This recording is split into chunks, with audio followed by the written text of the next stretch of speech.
Good morning. As we begin this new year, 2021, I thought we'd do something a little different. We're going to go through the entire Bible this year. My challenge to you is each week before the chat or before the sermon on Sunday morning, that you read through the book of the Bible that we're going to be talking about. Obviously, if you haven't heard, we're doing Genesis this week. So go back and read through Genesis. And what I'm going to do during the chat time and then on Sunday mornings at Plainville Christian Church is I will give a brief overview of what the book's about and what God is trying to tell us through that particular book. I figure in this time in our lives, in this world we live in, with the struggles that we're going through, the best thing we can do is to dive into His Word. So I hope you'll join me in reading through God's Bible, His Word to us. So we'll begin this week with Genesis, the beginning. It starts off right at the bat. In the beginning, God created the heavens and the earth. It tells us what He does there. He's created it. He is the creator, the almighty creator of this universe, the heavens and the earth. And then it goes through the first couple chapters telling us what He creates. For 6 days He creates, and on the seventh day He rests. He creates animals, He creates birds, He creates trees, He creates the seas, He creates the skies, the sun, the moon, the stars, and each day He is pleased. And then He creates man, Adam. And in Adam He is well pleased. He's created in God's image. That's where we come from.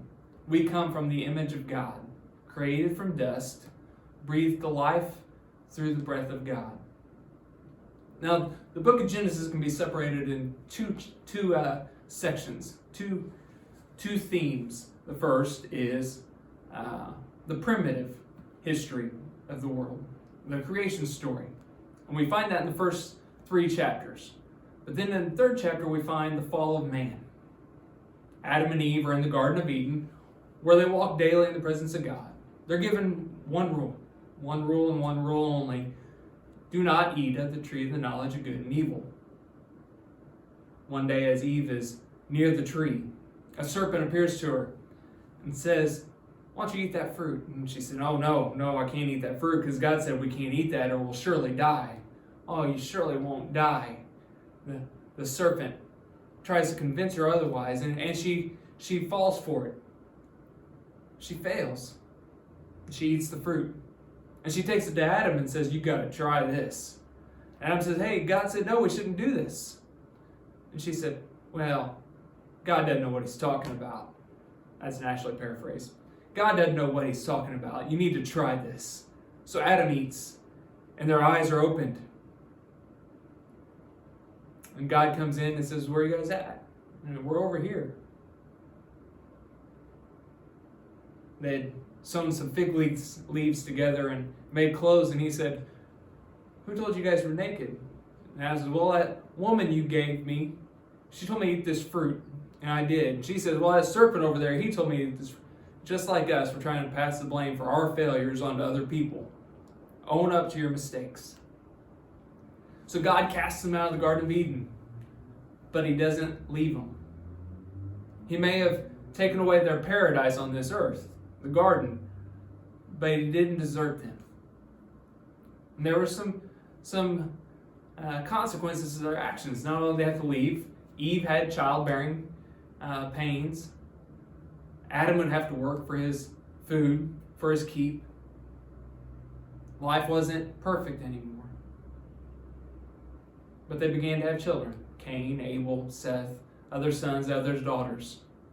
Before too long, the population grew and grew and grew. But along with the growth came wickedness. And the people became so wicked that God said, "You know what, forget it. I'm done. These people are ridiculous." But then He noticed Noah. Noah was a righteous man. Noah and his wife and his sons, Ham, Shem, and Japheth, and their wives. God said, "You know what? I'm going to save them. I'm going to save these people because they're the only ones that are worthwhile." So He talked to Noah, and Noah began building a boat because God had told Noah that I'm going to flood the earth. And God gave him the specific dimensions, and And Noah built the ark. The arkyarchy.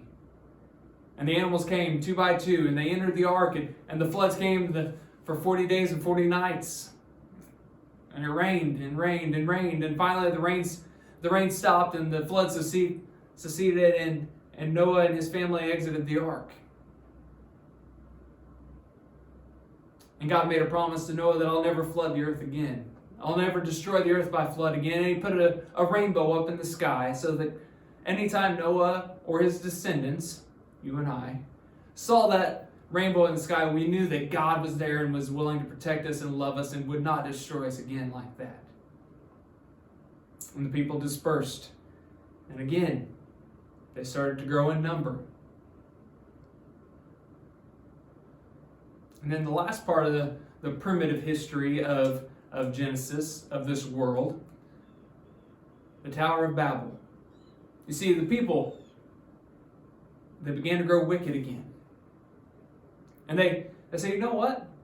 If we build a tower tall enough, maybe we can reach heaven. And so the people started building a huge tower, and they were building it, and they tried getting to heaven.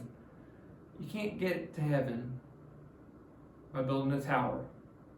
I'm not a wise man, but even I know that. But God said, you know what? No, you're done. He didn't destroy them, but he separated them. He dispersed the people everywhere, and he gave them different languages so they couldn't communicate at the time together as all the people they were around. They went out, and that's how the world began. The world spread out all over the globe because of the dispersion. And then we have the second part of the history of Genesis, the patriarchal, the forefathers, if you will. Abraham, Isaac, Jacob, and Joseph. Now these guys are found in Genesis chapter 12 through 50. And we're gonna hit the high points, but there's a whole lot of stuff in there that we need to read and study because there are some awesome messages throughout those chapters there. Abram, as he was first known in Genesis chapter 12, God comes to Abram and says, Abram, I'm going to make you into a great nation. And all the people are going to come from you.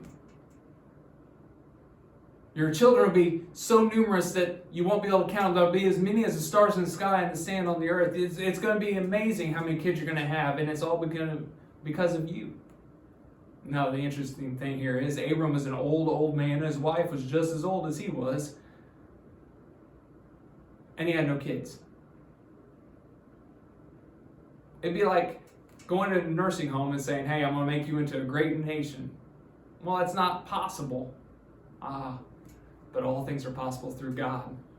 And God said, I'm going to do this for you, Abram. He hadn't become Abraham yet. I'm going to do this for you, Abram.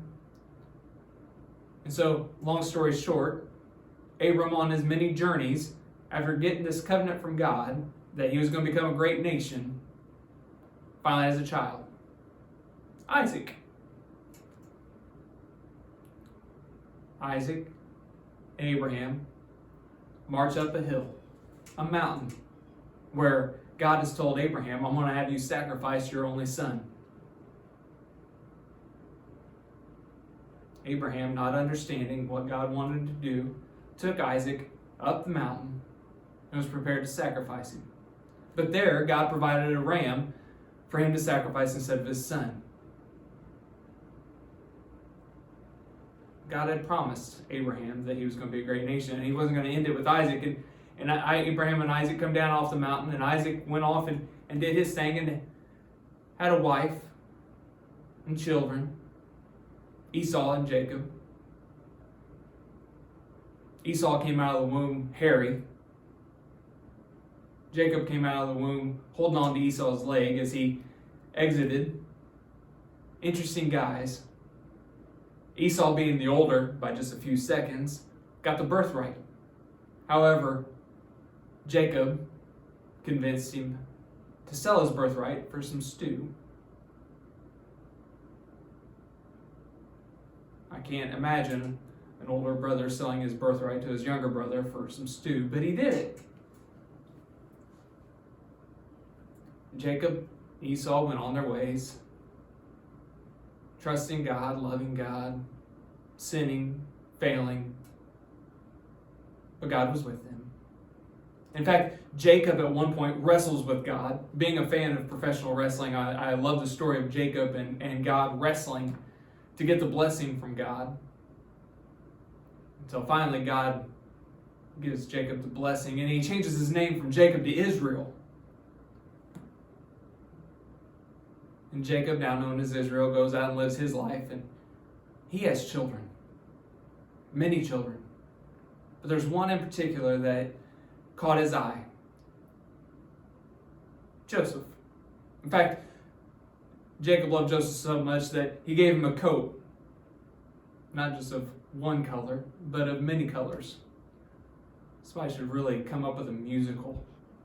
Joseph in multicolored coat. He had dreams too. Many times Joseph would have these grand dreams and he would tell them and Jacob would listen, but his brothers would despise him because they knew that Jacob loved Joseph more than he loved them, or so they thought. That tends to happen in family situations. There's always that one child that seems to be the favorite. It doesn't happen in our house. It doesn't seem it. I am the favorite. But anywho, so Joseph, despised by his brothers, is sold into slavery. The brothers go home and tell Jacob that their brother, his favorite child, had been eaten by a lion. And Joseph is sold into slavery and sent to Egypt, where he interprets dreams. He rises in the ranks. He gets accused of making advances to Potiphar's wife. He gets thrown in jail. He answers more dreams, interprets more dreams, and is released. And he raises up in the ranks to where he is one of the top officials in all of Egypt. There comes a famine. And Joseph's in charge of it all. And Joseph is passing out food one day when his brothers come to get supplies. Now, he recognizes them, but they don't recognize him. And over some time and some shenanigans on his part, he finally reveals himself, and they're afraid. But he tells them, I'm not here to do you any harm. I'm not going to curse you. I'm not going to throw you in jail. I'm not going to kill you. I just want to see my dad. So Jacob is brought to see his son. And that is how Genesis ends. The death of Jacob, Joseph and his brothers living in Egypt. Genesis is the beginning. It's the starting spot. It's the first book of the Bible, first books of the law, written by Moses. Now Moses, we'll find out more details here next week when we talk about Exodus, when he enters the stage. But Genesis sets the stage for all that we need to know. The beginning is what it's called. And it truly is the beginning because it's where we see God's love first. We see God's love for Adam and Eve. We see God's love for Noah. We see God's love for Abram, for Jacob, for Isaac, for Esau, for all of us. The beginning. It also shows God is powerful. It shows God has power over everything He's created. If He created it, then He can destroy it.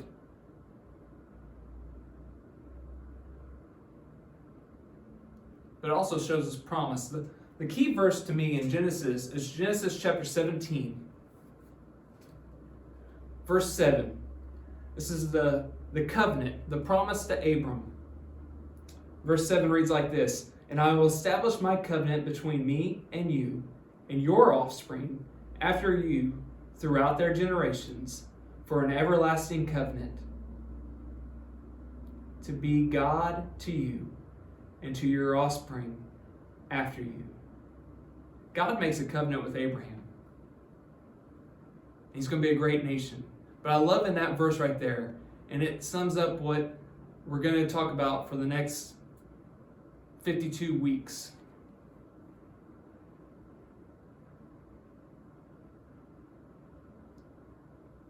God's made a promise. Not just that Abraham would be a great nation, but that God would be his God and the God of his generations for their generations and more to come. Throughout eternity, he would be their God. That promise is the same to us. That the God that created the universe, the God that was so powerful that he could destroy it with a flood,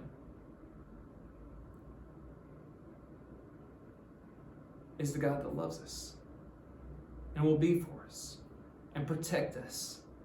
And just like Abraham and Isaac going up that mountain,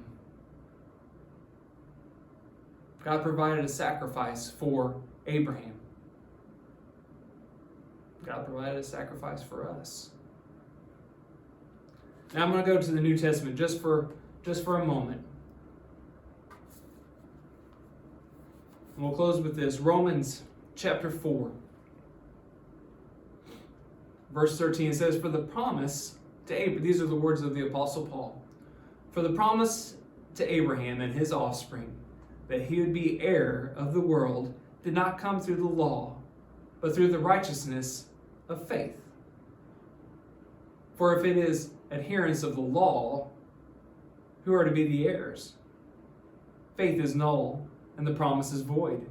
For the law brings wrath, but where there is no law, there is no transgression.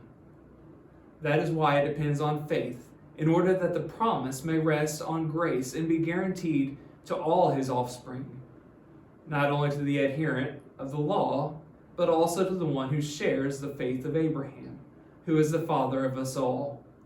As it is written, I have made you the father of many nations, in the presence of the God in whom he believed, who gives life to the dead, and calls into existence the things that do not exist. In hope, he believed against hope, that he should become the father of many nations, as he had been told, so shall your offspring be. He did not weaken in faith when he considered his own body, which is as good as dead, since he was about 100 years old, or when he considered the barrenness of Sarah's womb. No unbelief made him waver concerning the promise of God, but he grew strong in his faith, as he gave glory to God, fully convinced that God was able to do what he had promised. That is why his faith was counted to him as righteousness. But the words that was counted to him were not written for his sake alone, but for ours also. It will be counted to us who believe in him who raised from the dead Jesus our Lord, who was delivered up for our trespasses and raised for our justification. God made a covenant with Abram that he'd be a great nation, and we are heirs of that nation through Jesus Christ and the blood that he shed on Calvary, if we have the faith of Abraham. You got to have faith, and you got to believe that God is with you, and he is protecting you, and he loves you. Have a great week.